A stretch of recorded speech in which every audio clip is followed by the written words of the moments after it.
नमस्कार साथीहरू, ज्ञानढुङ्गा नेपाल युट्युब च्यानलमा तपाईलाई स्वागत छ।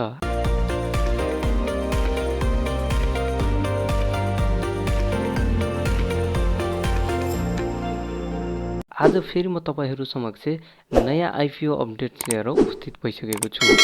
सोनापुर मिनरल्स एन्ड ओइल लिमिटेडले साउन 29 गतेदेखि आइपिओ निष्कासन गर्ने भएको छ। कम्पनीले उद्योग प्रभावित क्षेत्रका स्थानीय बासिन्दा तथा वैदेशिक रोजगारमा रहेका नेपालीहरूका लागि आइपिओ निष्कासन गर्न लागेको हो। कम्पनीले जारी पुँजी 3 अर्ब 7 करोड 50 लाख 50 हजार रुपैयाँको 40% अर्थात् 1 अर्ब 23 करोड 20 हजार रुपैयाँ बराबरको प्रति शेयर 100 रुपैयाँका दरले 1 करोड 23 लाख 200 किता साधारण शेयर निष्कासन गर्ने अनुमति पाएको थियो। सो मध्ये उद्योग प्रभावित क्षेत्र दाङ र रोल्पा जिल्लाका स्थानीय बासिन्दाहरूका लागि अंकित मूल्यमा 125 रुपैयाँ प्रिमियम थप गरी प्रति शेयर 225 रुपैयाँमा 15 लाख 37 हजार 525 किता शेयर निष्कासन गर्न लागेको हो। यसका साथै सर्वसाधारण लगानीकर्ताहरूका लागि छुट्याइएको शेयरको 10% ले हुन आउने 10 लाख 76 हजार 268 किता साधारण शेयर नेपाल सरकारको सम्बन्धित निकायबाट श्रम स्वीकृति प्राप्त गरी विदेशमा रोजगार गरिरहेका नेपालीहरूका लागि अंकित मूल्यमा 137 रुपैयाँ 58 पैसा प्रिमियम थप गरी प्रति किता 237 रुपैयाँ 58 पैसामा निष्कासन गर्न लागेको हो।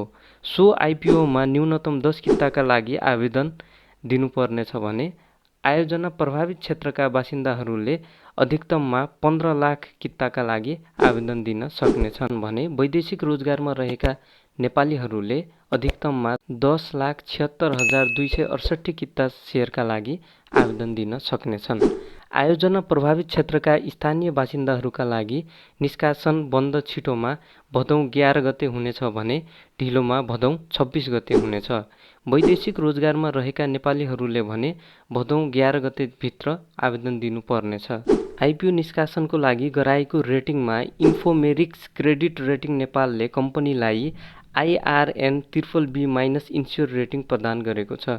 यसले कम्पनीको दायित्व वहन गर्ने क्षमतामा औसत जोखिम रहेको संकेत गर्दछ। कम्पनीको शेयर निष्कासन तथा बिक्री प्रबन्धक NIMB S क्यापिटल लिमिटेड रहेको छ। स्थानीय बासिन्दाले Nepal Investment Mega Bank, Citizen International Bank, Kumari Bank, Shine Resunga Development Bank, Global IME Bank र प्राइम कमर्सियल ब्याङ्कका तोकिएका शाखा कार्यालयबाट आवेदन दिन सक्नेछन्।